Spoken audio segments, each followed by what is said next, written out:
Shalom saudara-saudara yang terberkati karena bisa mengenal Tuhan Yesus Kristus. Semoga hari ini kita mengalami ibadah yang dipenuhi dengan hadirat Tuhan dan menerima pengurapan yang baru. Saudaraku, mari kita berdoa untuk memulai saat teduh sebelum kita beristirahat malam ini. Bapa kami yang ada di sorga, terima kasih buat sepanjang hari ini yang telah berlalu dengan baik.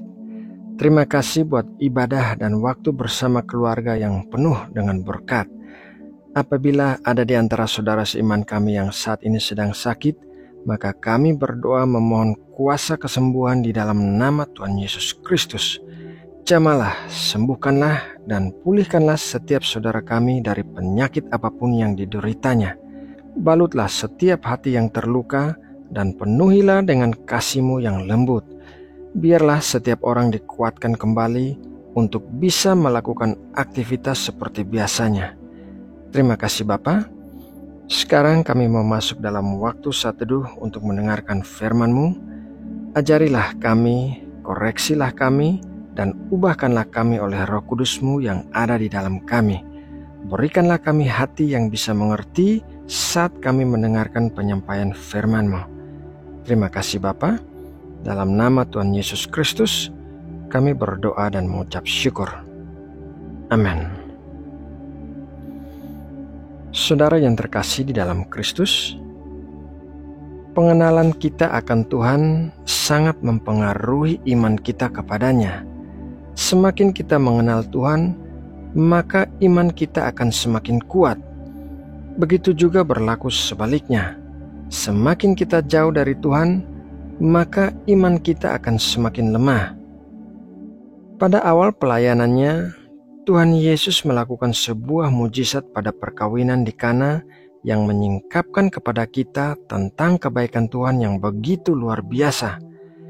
Mari kita mulai dengan membaca Yohanes 2 ayat 1-10.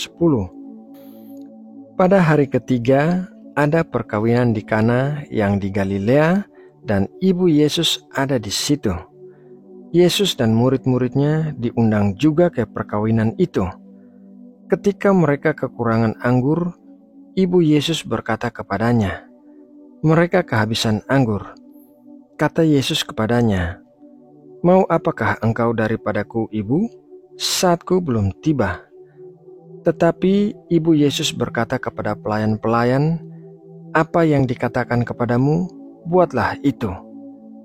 Di situ ada 6 tempayan yang disediakan untuk pembasuhan menurut adat orang Yahudi, masing-masing isinya 2-3 buyung. Yesus berkata kepada pelayan-pelayan itu, "Isilah tempayan-tempayan itu penuh dengan air," dan mereka pun mengisinya sampai penuh. Lalu kata Yesus kepada mereka, "Sekarang cedoklah dan bawalah kepada pemimpin pesta." Lalu mereka pun membawanya. Setelah pemimpin pesta itu mengecap air yang telah menjadi anggur itu, dan ia tidak tahu dari mana datangnya, tetapi pelayan-pelayan yang mencedok air itu mengetahuinya.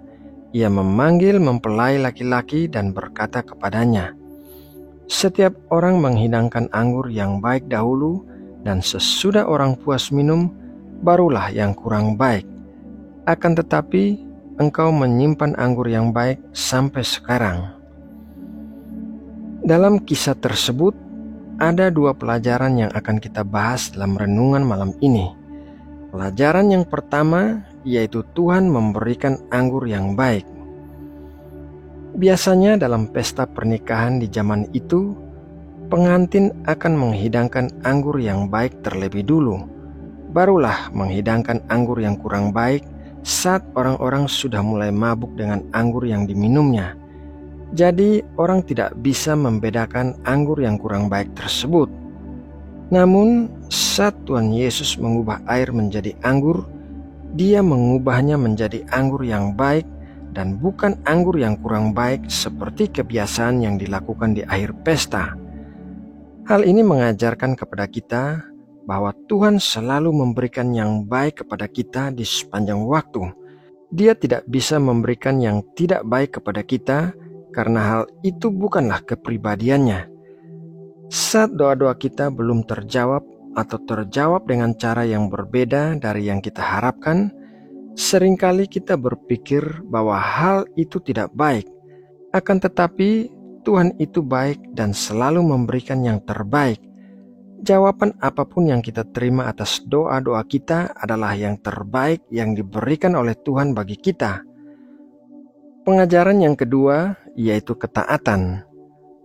Mujizat air berubah menjadi anggur bisa terjadi karena para pelayan mentaati apa yang diperintahkan oleh Tuhan Yesus, yaitu mengisi tempayan-tempayan penuh dengan air. Ketaatan adalah syarat mutlak agar kita bisa menerima anggur yang baik dari Tuhan.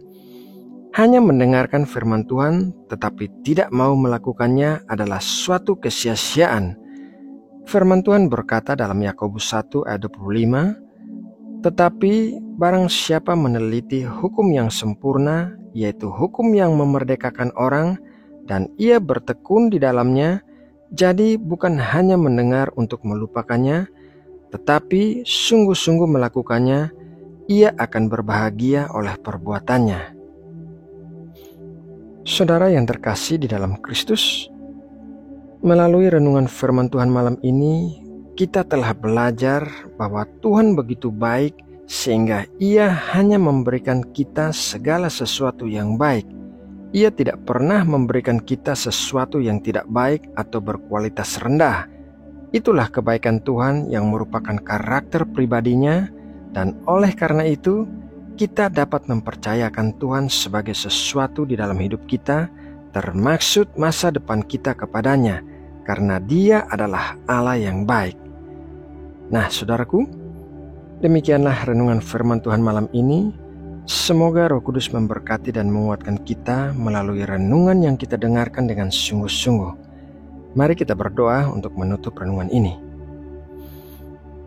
Bapa Surgawi, Allah yang Maha Baik, kami mengucap syukur atas berkat firman-Mu malam ini, dan firman-Mu adalah penerang bagi jalan hidup kami dan penguat iman kami. Di dalam janji-janji-Mu, kami menerima pengharapan dan damai sejahtera kami. Terima kasih ya Bapa. Malam ini saat kami beristirahat, kami memohon berkat perlindungan-Mu di sepanjang malam. Jauhkanlah kiranya segala sesuatu yang jahat yang bisa mencelakai kami. Berkatilah kami dengan tubuh yang sehat, sehingga saat kami bangun besok pagi, kami memiliki kekuatan dan kesegaran untuk bisa melakukan aktivitas kami, serta memberikan kemuliaan bagi nama-Mu yang kudus. Ya Bapa, kami juga berdoa bagi Indonesia yang kami kasihi.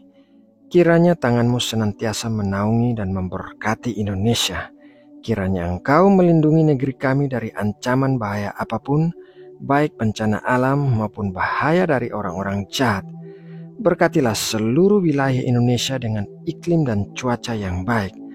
Berkatilah tanah air kami, sehingga menjadi tempat yang melimpah dengan susu dan madu seperti tanah Kanaan. Terima kasih Bapa. Dalam nama Tuhan Yesus Kristus, kami berdoa dan mengucap syukur. Amin.